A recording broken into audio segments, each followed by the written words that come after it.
Hello అండి, అందరికీ నమస్కారం and welcome back to our channel simply Sindhu Kishore. నేను ఇంతకు ముందు ప్రీవియస్గా మీకు చెప్పాను, మన ఛానల్లో మనం డాక్టర్ సిరీస్ అయితే స్టార్ట్ చేశాము. So as a part of that ఇవాళ March 16th every year national vaccination day or national immunization day అనేది మనం జరుపుకుంటాము. ఎంతమందికి తెలుసో మరి నాకు తెలీదు, బట్ దీని సిగ్నిఫికెన్స్ ఏంటి అంటే 1995లో first time oral polio vaccine అనేది వేయడం జరిగింది. సో దీన్ని సెలబ్రేట్ చేసుకుంటూ March 16th ఎవ్రీ ఇయర్ మనం నేషనల్ వ్యాక్సినేషన్ డే కానీ ఇమ్యునైజేషన్ డే కానీ మనం సెలబ్రేట్ చేసుకుంటాము. సో ఈ స్పెషల్ అకేషన్కి మనం ఇవాళ a very good friend of mine, Dr. Mahitaతో ఇంటరాక్ట్ అవుదాము. She's a paediatrician and a neonatologist.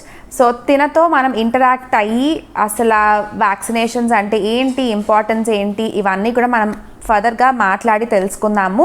So ఇది స్టార్ట్ చేసే ముందు మన ఛానల్ మీరు ఫస్ట్ టైం చూస్తున్నట్లయితే ఒకసారి వీడియోస్ చూడండి, బాగున్నాయి అనిపిస్తే ఖచ్చితంగా మన ఛానల్కి సబ్స్క్రైబ్ చేసుకోండి అండ్ పక్కనే ఉన్న బెల్ ఐకాన్ కూడా క్లిక్ చేసి ఆల్ సెలెక్ట్ చేస్తే నేను వీడియోస్ అప్లోడ్ చేయగానే మీకు నోటిఫికేషన్స్ వస్తాయి అండ్ మీరు మిస్ అవ్వకుండా చూడగలరు. Meet my very good friend doctor Mahitha, consultant neonatologist and paediatrician, Blossoms mother and child hospital, Vijayawada. Hi Mahitha. Hi Sindhu, ఎలా ఉన్నారు? గుడ్, మీరు ఎలా ఉన్నారు? థ్యాంక్ యూ సో మచ్ నా అడగంగా చేసినందుకు. చాలా మంది జాబ్ చేస్తున్నారు సింధు, మీ వీడియోస్ కూడా నేను కొంచెం చూస్తున్నాను, చాలా బాగుంటున్నాయి. యాక్చువల్లీ ఐఎమ్ సారీ దట్ అన్ని చూడలేకపోతున్నాను, బట్ డెఫినెట్లీ ఐ థింక్ చాలా మంచి రెస్పాన్స్ వస్తున్నట్టుంది. Congratulations. Thank you so much. So like I said earlier, మనం ఇవాళ వ్యాక్సినేషన్ గురించి కాస్త బేసిక్ డీటెయిల్స్ అండ్ చాలా మంది పేరెంట్స్కి ఉండే common doubts, as a parent of 2 నాకు కూడా ఉన్న చాలా డౌట్స్, నేను మా పిల్లలకి వ్యాక్సినేషన్ అవి వేయించేటప్పుడు నాకున్న చాలా డౌట్సే మీలో చాలా మంది ఫేస్ చేస్తూ ఉండుండొచ్చు, చాలా డౌట్స్ వస్తాయి. So on this occasion let us interact with doctor Mahitha. So నాకున్న కొన్ని క్వశ్చన్స్ని నేనైతే నోట్ చేసుకున్నానండి. నేను ఎప్పుడు వ్యాక్సినేషన్కి వెళ్ళినప్పుడు నాకు ఉండే డౌట్స్ అన్ని నేను నోట్ చేసుకున్నాను Mahitha. At the same time కొంతమంది పంపించిన కొన్ని క్వశ్చన్స్ కూడా నేను నోట్ చేసుకున్నాను. డెఫినెట్లీ యాక్చువల్లీ చాలా మంచి టాపిక్ ఇది. So I'm very glad that నేను కొంచెం ఆన్సర్ చేయగలుగుతున్నాను మీ డౌట్స్కి అన్నది. Thank you. So Mahitha, so ఇవాళ వ్యాక్సినేషన్ డే. సో మనం ఫర్దర్గా దీని గురించి మాట్లాడుకునే ముందు, so what is a vaccine? అసలు వ్యాక్సిన్ అంటే ఏంటి, అసలు ఎందుకు వేస్తారు, దీని ఇంపార్టెన్స్ ఏంటి? సో వ్యాక్సినేషన్ అంటే వ్యాక్సిన్ వేయించుకోవడాన్ని వ్యాక్సినేషన్ అంటారండి. వ్యాక్సిన్ అన్నా టీకా అన్నా ఏదన్నా ఒకటే. సో మన యాక్చువల్లీ ఏంటంటే మీ వ్యాక్సిన్ ఆర్ టీకా గురించి తెలుసుకునే ముందు ఫస్ట్ మనకి మన ఒంట్లో ఉన్న రోగ నిరోధక శక్తి గురించి తెలుసుకోవాలంటే ఇమ్యూన్ రెస్పాన్స్ అంటారు. సో మన ఒంట్లో ఏంటంటే 2 టైప్స్ ఆఫ్ ఇమ్యూన్ రెస్పాన్సెస్ ఉంటాయి. ఒకటి ఇన్నేట్ ఇమ్యూనిటీ, ఇంకొకటి అడాప్టివ్ ఇమ్యూనిటీ అంటారు. ఇన్నేట్ ఇమ్యూనిటీ అంటే మనకి పుట్టుకతో వచ్చింది, మన జెనెటిక్గా మన పేరెంట్స్ ద్వారా మన జీన్స్ ద్వారా వచ్చేది ఇన్నేట్ ఇమ్యూనిటీ. మనం తర్వాత మన లైఫ్ స్టైల్ బట్టి, వ్యాక్సిన్స్ బట్టి, మనకు వచ్చిన ఇన్ఫెక్షన్స్ బట్టి వచ్చేది అడాప్టివ్ ఇమ్యూనిటీ. సో మనకి ఏదైనా చిన్న ఇన్ఫెక్షన్ వచ్చి వెళ్ళిపోయింది అనుకోండి, యాంటీబాడీస్ అనేవి కొన్ని లెవెల్స్లో మనకి ఫామ్ అవుతుంది.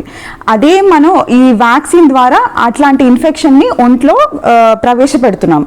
సో దాంట్లో కూడా 2 రకాలు ఉంటాయి, killed vaccines, live vaccines. So కొంచెం ఇన్ఫెక్షన్ అన్నది ఆర్ వ్యాక్సిన్ అన్నది ఒంట్లో ఇంట్రడ్యూస్ చేసినప్పుడు ఏమవుతుంది అంటే there some amount of antibodies మన ఒంట్లో ప్రిపేర్ అయి ఉంటాయి. సో ఎప్పుడైనా మనకి large doors of infection or virus ఎక్కువ లోడ్తో మన ఇన్ఫెక్ట్ చేసింది అనుకోండి, ఈ యాంటీబాడీస్ని ఆ వైరస్తో పాటు ఫైట్ చేస్తుంది. సో మనకి సిమ్టమ్స్ కానీ జబ్బు తీవ్రత కానీ ఆటోమేటిక్గా తగ్గుతుంది. So the whole concept of టీకా వేయించుకోవడం కానీ వ్యాక్సిన్ అయితే ఇది. సో ఇలా వ్యాక్సినేషన్ వేయించుకుని మనం చాలా వరకు డిసీజెస్ని అంటే అరికట్టొచ్చు. డెఫినెట్లీ. ఓకే, సో ఇప్పుడు వ్యాక్సినేషన్ స్కెడ్యూల్ అనేది ఒకటి ఉంటుంది కదా, హూ డిసైడ్స్ దట్, ఎవరు డిసైడ్ చేస్తారు అండ్ ఆన్ వాట్ బేసిస్ దీన్ని మనం డిసైడ్ చేయడం అనేది జరుగుతుంది? సో వ్యాక్సినేషన్ స్కెడ్యూల్ అంటే అసలు ఫస్ట్ మనకి ఒక world health body, world health organisation అని ఒకటి ఉంటుందండి. సో వీళ్ళు ఏంటంటే ఒక బేసిక్ స్కెడ్యూల్ అనేది డిసైడ్ చేస్తారు. బట్ ఏ కంట్రీ ఆ కంట్రీ తమ సొంత స్కెడ్యూల్స్ అనేది, అంటే వాళ్ళకు ఉండే సొంత ఇన్ఫెక్షన్స్, ట్రాపికల్ కంట్రీస్ కాబట్టి మనకు ఒక రకంగా, యుఎస్ వెస్టర్న్ కంట్రీస్ కంట్రీస్కి ఒక రకంగా వాళ్ళకు ఉండే లోకల్ ఇన్ఫెక్షన్స్ బట్టి వాటిని మాడిఫై చేసుకుంటారు. సో ఇప్పుడు మన కాడికి వచ్చేసరికి ఏంటంటే ఇండియన్ అకాడమీ ఆఫ్ పీడియాట్రిక్స్ అని ఒక సెంట్రల్ బాడీ ఉంటుంది. సో వీళ్ళు every 2-3 years last 3 years infections పిల్లలు వేటి ఇన్ఫెక్షన్స్ బారి పడ్డారో, సో ఎట్లాంటి ఆర్గానిజమ్స్ ఇన్ఫెక్ట్ అవుతున్నాయి వాటిని చూసుకుని ఒక స్కెడ్యూల్ అనేది డిసైడ్ చేస్తారు. So but most of the అంటే అటు ఎంత కాదన్నా వెస్టర్న్ కంట్రీస్కి చూసుకున్నా మనకి చూసుకున్న ఒక డ్యూరేషన్ ఒక 2 to 3 weeks అటు ఇటు ఉంటాయి తప్ప కవర్ చేసే వ్యాక్సిన్స్ కానీ బ్రాండ్స్ కానీ ఆల్మోస్ట్ ఒకటే.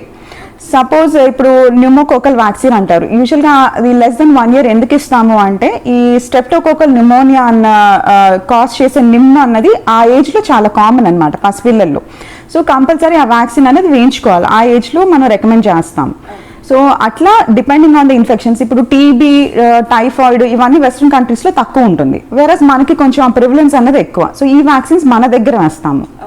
సో అట్లా ఫర్ అస్ మనకి ఇండియన్ అకాడమీ ఆఫ్ పీడియాట్రిక్స్ అని ఉంటుందండి. సో వాళ్ళు డిసైడ్ చేసిన స్కెడ్యూల్ ఫాలో అవుతాం. ఇప్పుడు యుఎస్ నుంచి అట్లా వచ్చిన వాళ్ళకి వాట్ యూ సజెస్ట్ అంటే ఇప్పుడు అక్కడ వేయించుకొని మళ్ళీ సెకండ్ డోస్కి ఇక్కడికి రావాలి అన్నప్పుడు ఇస్ ఇట్ ఓకే మనం? యా డెఫినెట్లీ అండి. సో నేను ఇందాక చెప్పినట్టు బ్రాండ్స్ మనం ఆల్మోస్ట్ వెస్టర్న్ కంట్రీస్లో ఫాలో అయ్యే బ్రాండ్స్, ఇంటర్నేషనల్ బ్రాండ్స్ మనం కూడా వాడుతున్నాము. సో ఆ వ్యాక్సిన్ స్కెడ్యూల్ అనేది ఇక్కడ కూడా కంప్లీట్ చేసుకోవచ్చు. ఇదే పిల్లలు ఆల్మోస్ట్ 1 year అట్లా ఉండిపోతారు అన్న ప్లానింగ్ ఉంటే మాత్రం ఈవెన్ మన లోకల్ వ్యాక్సిన్స్ అంటే బీసీజీ ఇట్లాంటివి కూడా వేయించుకోవాల్సిన అవసరం పడుతుంది. లేదు అంటే జస్ట్ వాళ్ళ క్యాచ్అప్ వేయించుకుని వెళ్ళిపోవచ్చు. ఓకే. అండ్ ఇంకొకసారి చాలా సార్లు జరిగే విషయం ఏంటంటే మనం వ్యాక్సిన్ ఆ స్కెడ్యూల్ ప్రకారం ఒకసారి వేయించడం మర్చిపోవడం కానీ ఫర్ ఎనీ అదర్ రీజన్స్ మనం మిస్ అవుతాం. సో ఈజ్ ఇట్ ఓకే అంటే అలా మిస్ అయ్యి మళ్ళీ కొంచెం డిలేడ్గా వేయించుకోవడం అది ఓకే అంటారా? యా, సో యాక్చువల్లీ ఏంటంటే మ్యాక్సిమం మీరు అన్నట్టు ఏంటంటే ఫస్ట్ టైంకే వేయించుకోవడానికి ప్రయత్నించాలి. సో అనివార్య కారణాల వల్ల కొంతమందికి ట్రావెల్లో ఉండడము, ఒంట్లో బాగోకపోవడము ఇట్లాంటి విషయాలు ఉండి డిలే అయ్యే ఛాన్సెస్ ఉంటాయి. సో బట్ డెఫినెట్లీ మిస్ అయితే చేయకూడదండి.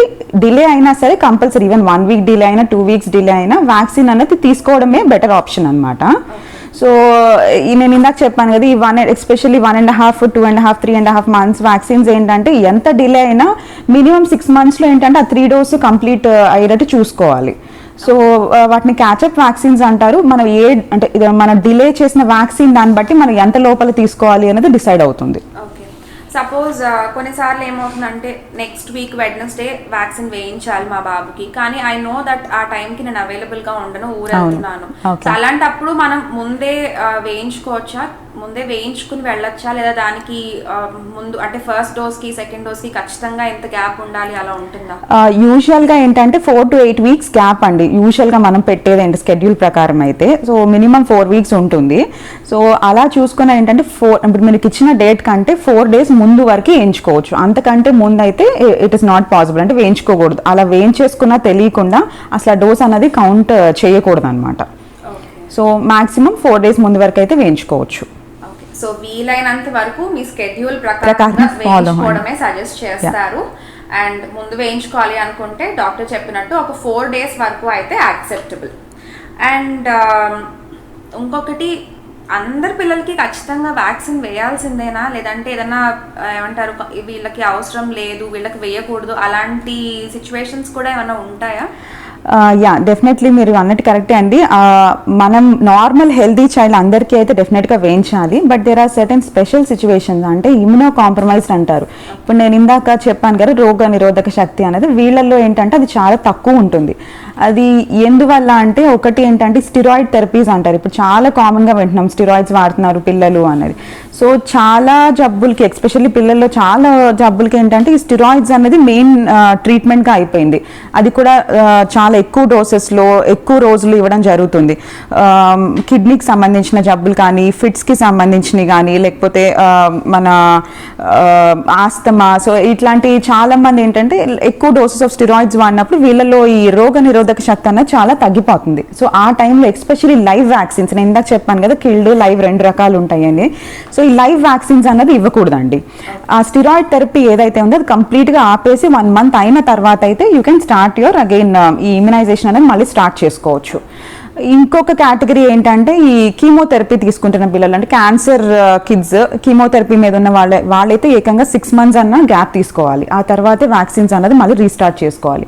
సో మళ్ళీ వీళ్ళల్లో ఇచ్చే వ్యాక్సిన్స్ ఏమైనా ఉంటాయా అంటే డెఫినెట్లీ అగైన్ న్యూమోకోకల్, వీళ్ళకి ఆల్రెడీ ఇమ్యూనో కాంప్రమైజ్డ్ ఉంటారు కాబట్టి నిమ్ము అనేది ఇంకా తొందరగా అటాక్ అయ్యే అవకాశం ఉంటుంది. సో న్యూమోకోకల్ లాంటి వ్యాక్సిన్స్ వీళ్ళకి సజెస్ట్ చేస్తాం, రికమెండ్ చేస్తాం వేయించుకోమని. ఒక ఎంటిటీ కూడా ఉందండి, లైక్ అదే పసిపిల్లలు అంటారు కదా, అంటే పూర్తిగా నెలలు నిండకుండా పుట్టిన పిల్లలు, వెయిట్ తక్కువ పుట్టిన పిల్లలు, సో 30 వీక్ అంటే 30 వారాలు 33 వారాలు ఇట్లా పుట్టే పిల్లలు ఉంటారు. సో వీళ్ళల్లో ఏంటంటే ఎప్పుడు పుట్టినా సరే, అంటే గెస్టేషన్ ఏజ్ బరువు కంటే ఏంటంటే డిశ్చార్జ్ అయ్యే టైం కల్లా కంపల్సరీ పుట్టినప్పుడు వేసే టీకా అంటే బీసీజీ అండ్ ఓరల్ పోలియో మాత్రం వేసి పంపించాలి డిశ్చార్జ్ అయ్యే ముందు.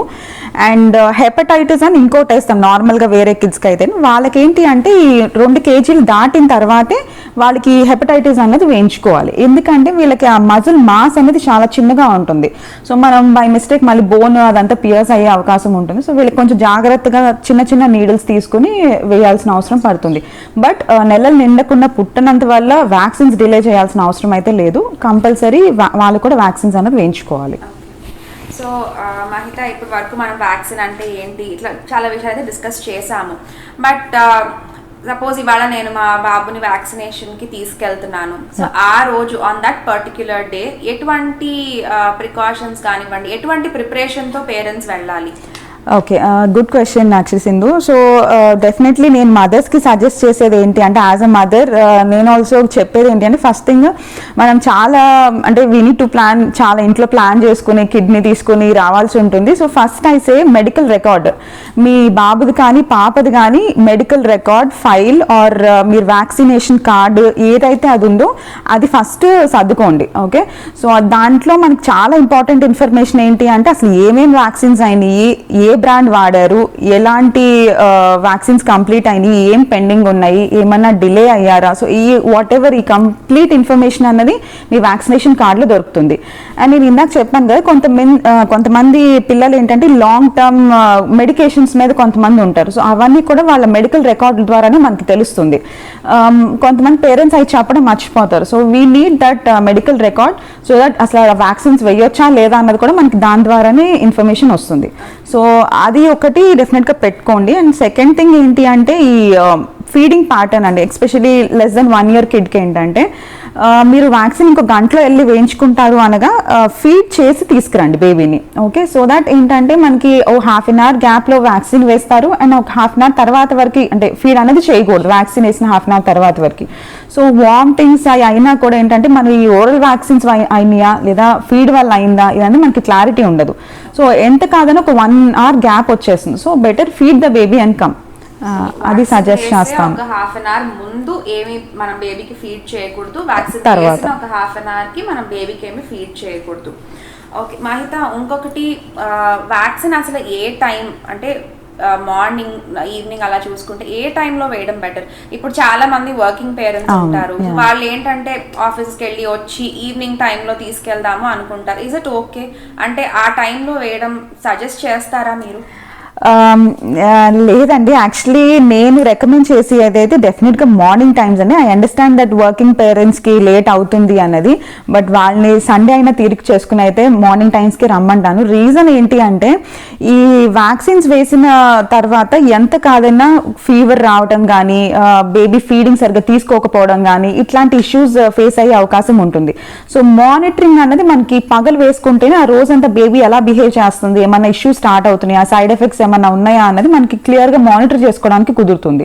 నైట్ ఒకవేళ పేరెంట్స్ నిద్రపోయినా బేబీ సరిగ్గా ఏదైనా ఇబ్బంది అయినా అన్నది మళ్ళీ అప్పటికప్పుడు ఎమర్జెన్సీ అనుకుంటూ పరిగెత్తుకుంటూ రావాల్సి వస్తుంది.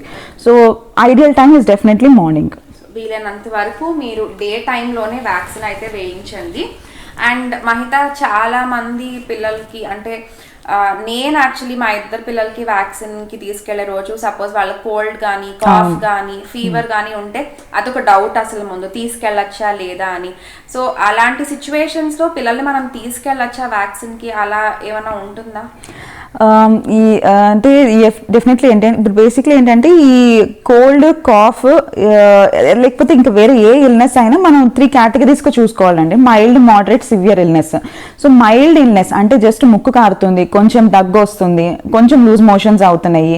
సో ఇట్లాంటివన్నీ మైనర్ ఆర్ మైల్డ్ ఇల్నెస్ కింద కేటగరైజ్ చేసుకుంటామండి. సో వీళ్ళకి ఏంటంటే వ్యాక్సిన్స్ వేయించుకోవచ్చు, వ్యాక్సిన్స్ ఆపాల్సింది కానీ పోస్ట్పోన్ చేయాల్సింది కానీ అవసరం లేదు.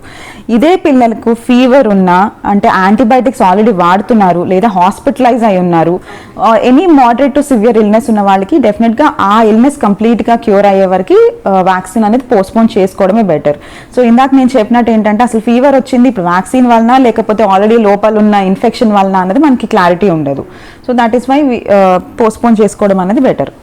ఓకే, నెక్స్ట్ క్వశ్చన్ ఏంటంటే ఇప్పుడు వ్యాక్సిన్ వేసిన తర్వాత ఫీవర్ కానీ ఎటువంటి సిమ్టమ్స్ చూడొచ్చు, అంటే ఏమైనా ఎక్స్ట్రీమ్ సిమ్టమ్స్ ఏమైనా ఉంటాయా? వాట్ ఆర్ ద యూజువల్గా వచ్చి? సో అది కూడా యూజువల్ సిమ్టమ్స్ కూడా మనం లెస్ దెన్ 1 year చైల్డ్కి ఎక్కువ చూస్తామండి. ఆ తర్వాత పెద్ద రియాక్షన్స్ అయితే ఏమి ఉండవు. సో వీళ్ళల్లో కూడా మ్యాక్సిమం అంటే 90% వచ్చే సిమ్టమ్స్ ఏంటి అంటే ఫీడ్ కొంచెం సరిగ్గా తీసుకోరు.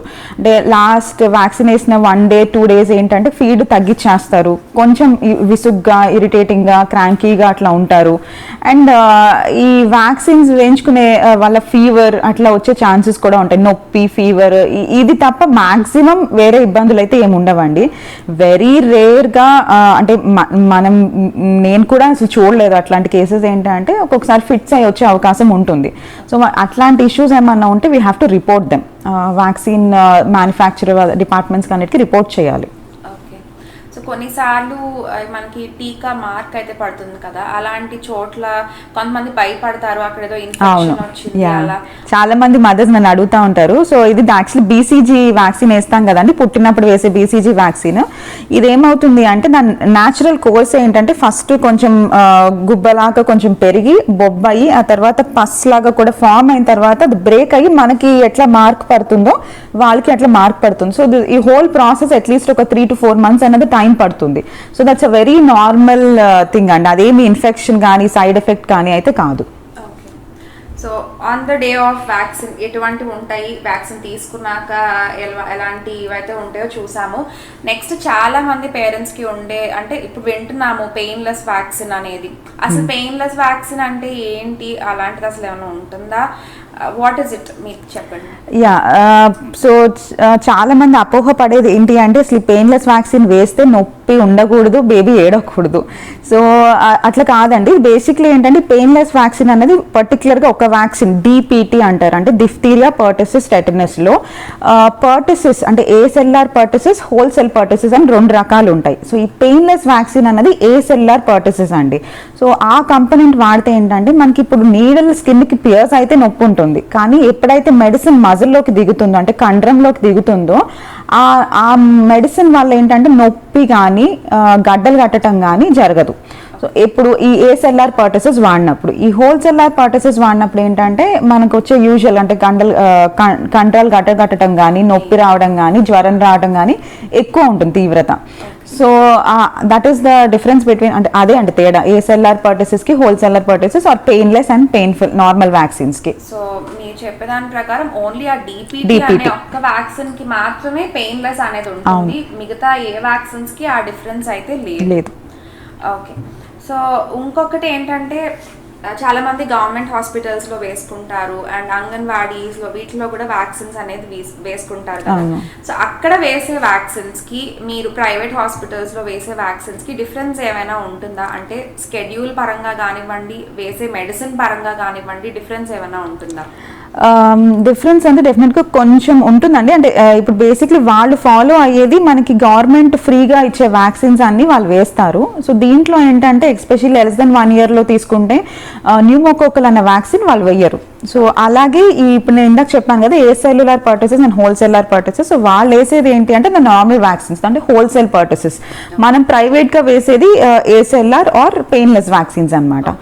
అండ్ ఇంకా కొన్ని ఆప్షనల్ వ్యాక్సిన్స్ ఉంటాయి, అంటే మనం Indian Academy of Paediatrics suggest చేస్తుంది కానీ గవర్నమెంట్ వాటిని ఇంకా ఫ్రీగా అనేది స్టార్ట్ చేయలేదు. సో టైఫాయిడ్, చికెన్ పాక్స్ ఇట్లాంటి వ్యాక్సిన్స్ మనకి ఈ ఇన్ఫెక్షన్స్ అనేది ఎక్కువ కాబట్టి వి ఆల్వేస్ రికమెండ్ చేస్తాం అనమాట. సో ఈ వ్యాక్సిన్స్ మనం అడిషనల్గా మనం ప్రైవేట్గా వేసే దాంట్లో సజెస్ట్ చేస్తాం. అండ్ మనకి ఈ స్కెడ్యూల్లో మన వ్యాక్సినేషన్ స్కెడ్యూల్లో ఎంత ఏజ్ వరకు మనకు ఆ స్కెడ్యూల్లో ఉంటుంది? యూజువల్గా 10 years అండి. 10 years కంప్లీట్ అయ్యే వరకు మనం నార్మల్ రెగ్యులర్ వ్యాక్సిన్స్ ఉంటాయి. సో ఈ 10 to 12 years అంటే 10 years తో మనకి స్కెడ్యూల్లో ఉన్న వరకు అయితే కంప్లీట్ అవుతుంది అంటున్నారు కదా, ఇంకా అక్కడితో మనకి వ్యాక్సినేషన్ అయిపోయినట్టేనా? ఇంకా టీనేజ్ లో అలా వేసే వ్యాక్సిన్స్ ఏమన్నా సెపరేట్ గా ఉంటాయా? సో ఇప్పుడు కొత్తగా ఈవెన్ టీనేజ్ వ్యాక్సిన్స్ కూడా ఇంట్రడ్యూస్ చేశారంటే these are called as adult or adolescent vaccinations. So ఇవేంటి అంటే మనకి ఇప్పుడు దాకా వేసిన్స్ అంటే 1 to 10 years వరకు వేసిన వ్యాక్సిన్స్ ద్వారా వచ్చే యాంటీబాడీస్ అన్నది తీరా సర్వే చేసి స్టడీస్ చేస్తున్నప్పుడు ఏంటంటే 11 to 20 years ఎప్పుడైతే ఒక గర్ల్ రిప్రొడక్టివ్ ఏజ్కి వస్తుందో అప్పుడు ఈ యాంటీబాడీ టైటర్స్ అనేవి తగ్గిపోతున్నట్టు కనిపిస్తున్నాయి. మనకి యాక్చువల్లీ కొంచెం ఎర్లీ పెళ్ళిళ్ళు, ఎర్లీ ప్రెగ్నెన్సీ ప్లాన్ చేసుకోవడం ఇవన్నీ జరుగుతున్నప్పుడు వీళ్ళకి రుబెల్లా అన్నది అంటే ధనుర్వాతం అంటారు కదండి, సో ఇవన్నీ ఎక్కువ ఉండే అవకాశం ఉన్నది కనిపిస్తున్నాయి. అందుకని మనం ఎప్పుడైతే ఈ ఎంఎంఆర్ ఇనీషియల్గా వేసుకుంటామో ఈ అడాల్సెంట్కి వచ్చినప్పుడు వీటి బూస్టర్ డోసెస్ వేసుకోమని రికమెండ్ చేస్తున్నాము. అంటే టైఫాయిడ్ ఒకటి, chicken pox and MMR. So వీటి బూస్టర్ డోసెస్ రికమెండ్ చేసుకోమని చెప్తున్నాం. These are one of the part of adolescent vaccines. ఇంకా ఇప్పుడు మనకి హెచ్పివి అంటే సర్వైకల్ క్యాన్సర్ అని ఇప్పుడు అందరూ వింటున్నారు కదండి, సో వీటిని ప్రివెంట్ చేయడానికి కూడా హ్యూమన్ పాపిలోమా వైరస్ వ్యాక్సిన్ అని ఒకటి వచ్చింది, హెచ్పివి వ్యాక్సిన్ అని. So this again 9 years complete అయిన కాడ నుంచి స్టార్ట్ చేసుకుని any women or any girl can take up till 45 years అనమాట. సో దీంట్లో 3 doses ఉంటాయి, 0, 2 months అండ్ 6 months. మీ గైనకాలజిస్ట్ని కానీ పీడియాట్రిషియన్ కానీ కన్సల్ట్ చేస్తే మీకు వివరాలు చెప్తారు. ఓకే, సో నార్మల్గా వ్యాక్సిన్స్ వరకు అయితే ఇప్పుడు మనం విన్నాము. ఇప్పుడు లేటెస్ట్గా ట్రెండింగ్లో ఉన్న కరోనా వ్యాక్సిన్ గురించి ఏం చెప్తారు?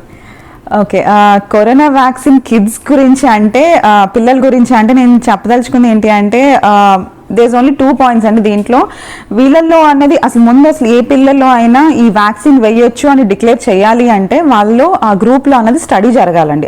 పిల్లలే అని కాదు, ఇన్ఫ్యాక్ట్ ఏ ఏజ్ గ్రూప్ అయినా సరే వాళ్ళలో వేయొచ్చా లేదా అని డిసైడ్ చేసేది ఆ ఏజ్ గ్రూప్లో స్టడీస్, ట్రయల్స్ జరిగిన దాన్ని బట్టి. సో ఇప్పుడు మనకు ఆల్మోస్ట్ 3-4 వ్యాక్సిన్స్ అవైలబుల్ ఉన్నాయి, కానీ ఆల్ ఓవర్ ద వరల్డ్ ఎవరు కానీ పిల్లల ఏజ్ గ్రూప్లో అన్నది ఇంకా స్టడీస్ కంప్లీట్ చేయడం కానీ స్టార్ట్ చేయడం కానీ జరగలేదు. So that is the reason మనం వీళ్ళకి రికమెండ్ చేయట్లేదు, అంటే పిల్లలు ఆర్ నాట్ ఇంక్లూడెడ్. ఇంకొక రీజన్ ఏంటి అంటే ఇప్పుడు మనం కోవిడ్ చూసాం కాబట్టి ఎవరు ఎఫెక్ట్ ఎక్కువ అయ్యారు అంటే age group, immuno compromised, morbidity ఉన్న అంటే హైపర్ టెన్షన్, డయాబెటీస్ అట్లా ఎక్కువ ఏజ్ గ్రూప్ ఉన్న వాళ్ళే ఎక్కువ ఎఫెక్ట్ అయ్యారు. సో ఇప్పుడు మనకి ఫస్ట్ ప్రిఫరెన్స్ ఇస్ దెమ్ అండి, because they are more infected and more serious also. So పిల్లల్లో వచ్చే ఇన్ఫెక్షన్ వెళ్ళిపోతున్నా వాళ్ళకి అంత సీరియస్ ఇన్ఫెక్షన్ క్రియేట్ చేయట్లేదు కాబట్టి దీస్ ఆర్ అంటే పిల్లలు are not the first preference for vaccine now. So ఇది నేను స్పెసిఫిక్గా ఎందుకు అడిగాను అంటే లాస్ట్ వీక్ నేను ఒక వీడియో అయితే చేశాను. ఓకే, సో దాంట్లో ఎక్కువ మంది కమెంట్స్ లో అడిగింది వాట్ అబౌట్ కిడ్స్, పిల్లలకి అసలు వ్యాక్సిన్ వేయచ్చా అని. అది నేను చెప్పడం కంటే మీరు చెప్పడమే కరెక్ట్ గా ఉంటుంది. సో అదే అండి, మనకి ఇప్పుడు నెక్స్ట్ వచ్చిన తర్వాత ఏమైనా ట్రయల్స్ ఇంక్లూడ్ చేసి పిల్లల్లో మనకి ట్రయల్స్ బయటకు వస్తే తప్ప మనకి ఇంకా రికమెండ్ అయితే చేయట్లేదండి పిల్లలకి కరోనా వైరస్ వ్యాక్సిన్ అయితే వేయట్లేదు. సో మహిత, చివరిగా ఒక డౌట్ ఉంది, అంటే అసలు వ్యాక్సినేషన్ డే అనేది మనం ఈ పోలియో వ్యాక్సిన్ దానికి ఆ సిగ్నిఫికెన్స్ మీదే మనం అసలు పెట్టుకున్నాం కదా. మామూలుగా పిల్లల్లో ఈ స్కెడ్యూల్ ప్రకారం ఓపీవీ, ఓరల్ పోలియో వ్యాక్సిన్ అయితే వేస్తున్నారు. అది వేసినా కూడా మనకి ఎందుకు సెపరేట్ గా పల్స్ పోలియో అని ఒక ప్రోగ్రామ్ పెట్టి అందరు పిల్లలకి ఆ రోజే ఇవ్వాలి అనేది ఎందుకు ఉంది? What is the significance? So good question actually. దీని రీజన్ ఏంటి అంటే బేసిక్లీ ఎప్పుడైతే 2 రీజన్స్ ఉంటాయండి. ఫస్ట్ థింగ్ ఏంటంటే ఇది ఎప్పుడైతే స్కెడ్యూల్ ప్లాన్ చేస్తారో లో ట్రాన్స్మిషన్ టైం అంటారు. అంటే పోలియో మనకి ట్రాన్స్మిషన్ అవుతూ ఉంటుంది, చైన్స్ ఫామ్ అవుతా ఒకరి నుంచి ఒకరు స్ప్రెడ్ అవుతూ ఉంటుంది కదా. ఒక పర్టికులర్ సీజన్స్లో ఏంటంటే వాటికి లో ట్రాన్స్మిషన్ టైం అంటారు. సో ఆ టైంలో ప్లాన్ చేస్తారు ఆ డేట్స్ అన్నవి, వన్ థింగ్. ఇంకొకటి ఏంటంటే మనకి ఒంట్లో అంటే ఓరల్ పోలియో వేసుకున్న ఇప్పుడు వ్యాక్సిన్ పోలియో డిఫరెంట్ అండి. ఇన్ఫెక్షన్ కాజ్ చేసేది అంటే పోలియో జబ్బు వచ్చే వైరస్ అనేది డిఫరెంట్, అది వైల్డ్ వైరస్ అంటారు. ఓకే, సో మనం ఎంత ఓరల్ పోలియో వేసుకున్నా వైల్డ్ వైరస్ అన్నది మన ఒంట్లో ఉండొచ్చు. ఓకే, కాకపోతే నేను ఇందాక చెప్పినట్టు అంటే ఎంత లోడ్ ఉన్న దాన్ని బట్టి మనకి జబ్బు రావడం జరుగుతుంది. ఓకే, సో ఎప్పుడైతే మనం ఈ ఓరల్ పోలియో వేస్తామో అంటే వ్యాక్సిన్ పోలియో అనేది వేస్తామో అది వైల్డ్ వైరస్ ని ఇంటెస్టైన్స్ దగ్గర ఉండనివ్వదు. సో అది మన మోషన్లో అంటే స్టూల్లో అన్నది బయటకి షెడ్ అవడం జరుగుతుంది. షెడ్ అయినప్పుడు మరి అది బయట యాక్టివేటెడ్గా ఉంటుంది కదా, వేరే పిల్లలకి అది ట్రాన్స్మిట్ అవ్వకుండా ఉండాలి అంటే వాళ్ళకి కూడా ఓరల్ పోలియో అన్నది వేసి ఉండాలి. ఓకే, అప్పుడు వాళ్ళకి అది ట్రాన్స్మిట్ అవ్వడం జరగదు. సో ఇదంతా ఒకే రోజు జరిగితేనే మనకి పిల్లలందరికీ ఓరల్ పోలియో లోపల ఉంటుంది, వైల్డ్ వైరస్ బయటకు వచ్చేస్తుంది. సో వైల్డ్ వైరస్ బయట ఉన్నప్పుడు ఎక్కువసేపు అట్మాస్ఫియర్లో అనేది బ్రతకదు, అన్లెస్ మళ్ళీ ఇంకొక హ్యూమన్ బాడీలోకి ఎంటర్ అయితే తప్ప. So that is why it is planned on the same day. Vaccines అనేవి ఎంత ఇంపార్టెంటో మనం చూసాము. ఇవి ఎంత ఇంపార్టెంట్ అనేదానికి ఒక బిగ్గెస్ట్ ఎగ్జాంపుల్ ఏంటంటే స్మాల్ పాక్స్ అనే ఒక డిసీజ్ని వరల్డ్ వైడ్ మనం ఎక్కడ లేకుండా చేసుకోగలిగాము. అండ్ ఇండియా విషయానికి వస్తే పోలియో ఎప్పుడో 2011లో లాస్ట్ కేస్ మనకి రిపోర్ట్ అవడం అయితే జరిగిందండి. ఆ తర్వాత సోఫార్ ఎక్కడా కూడా మనకి యాక్టివ్ కేసెస్ అనేది లేదు. సో ఇది మనం కంప్లీట్గా ఇరాడికేట్ చేయగలిగాము అంటే ఓన్లీ వ్యాక్సిన్ వల్లనే ఇది సాధ్యమైంది. సో మనకు దీన్ని బట్టే తెలుస్తుంది వ్యాక్సిన్ అనేది ఎంత ఇంపార్టెంటో. సో యాజ్ అ పేరెంట్ అది మీ రెస్పాన్సిబిలిటీ, మన రెస్పాన్సిబిలిటీ మన పిల్లల్ని చాలా డెడ్లీ డిసీజెస్ నుంచి మనం కాపాడుకోవడానికి. It is very important, get your children vaccinated. And Mahitha మీరేమన్నా చెప్తారా మన సబ్స్క్రైబర్స్కి? యా, అదే వ్యాక్సిన్స్ అయితే డెఫినెట్గా తీసుకోండి, ఎట్లాంటి అపోహలు నమ్మొద్దు. సో ఈ మధ్య నేను ఈవెన్ లిటరేట్ అంటే చదువుకున్న పేరెంట్స్కి కూడా ఇవి వద్దండి అని సైడ్ ఎఫెక్ట్స్ వస్తున్నాయి అనేది భయపడుతున్నారు. సో అలాంటిది ఏం నమ్మొద్దండి. డెఫినెట్లీ నేను వ్యాక్సిన్ వేయించుకుంటే అసలు జబ్బు రాదు అన్నది చెప్పట్లేదు, బట్ తీవ్రత అన్నది చాలా తగ్గుతుందండి. సో ఇంతకుముందు మనకి రోటా వైరస్, డయేరియా అనేది మీకు గుర్తుండే ఉంటుంది, దానివల్ల చాలా డెత్స్, నిమోకోకల్ డెత్స్, నిమోనియాకి సంబంధించిన డెత్స్ చాలా అయినాయి. కానీ ఎప్పుడైతే ఈ వ్యాక్సిన్స్ అన్నది ఇంటెన్స్ ప్రోగ్రామ్స్ ఈవెన్ గవర్నమెంట్ కూడా చాలా పబ్లిసైజ్ చేయడం స్టార్ట్ చేసిందో మనకి డెఫినెట్లీ ఈ మార్టాలిటీ అంటే కిడ్స్లో ఉన్న డెత్స్ అన్నది చాలా తగ్గుతుంది. సో రికమెండ్ చేసేది అయితే ఒకటే, డెఫినెట్గా అందరు కిడ్స్ని వ్యాక్సినేట్ చేయించండి. Thank you so much Mahitha. చాలా వాల్యుబుల్ ఇన్ఫర్మేషన్ అయితే మీరు షేర్ చేశారు. అండ్ ఈ వీడియో డెఫినెట్గా మీకు చాలా యూస్ఫుల్గా ఉంటుంది అనుకుంటున్నాను. అండ్ వ్యాక్సిన్స్ గురించి మీకు యాజ్ ఎ న్యూ పేరెంట్ కానివ్వండి ఉండే చాలా డౌట్స్ అయితే క్లారిఫై అయ్యాయి అని అనుకుంటున్నాను. అండ్ ఈ వీడియో మీకు డెఫినెట్గా నచ్చిందని అనుకుంటున్నాను. నచ్చితే ప్లీజ్ లైక్, షేర్ అండ్ మన ఛానల్కి సబ్స్క్రైబ్ చేసుకోకపోయి ఉంటే ఖచ్చితంగా ఛానల్కి సబ్స్క్రైబ్ చేసుకోండి. మరొక మంచి వీడియోతో మన డాక్టర్ సిరీస్ని అయితే ఇలానే కంటిన్యూ చేద్దాము. Take care, bye.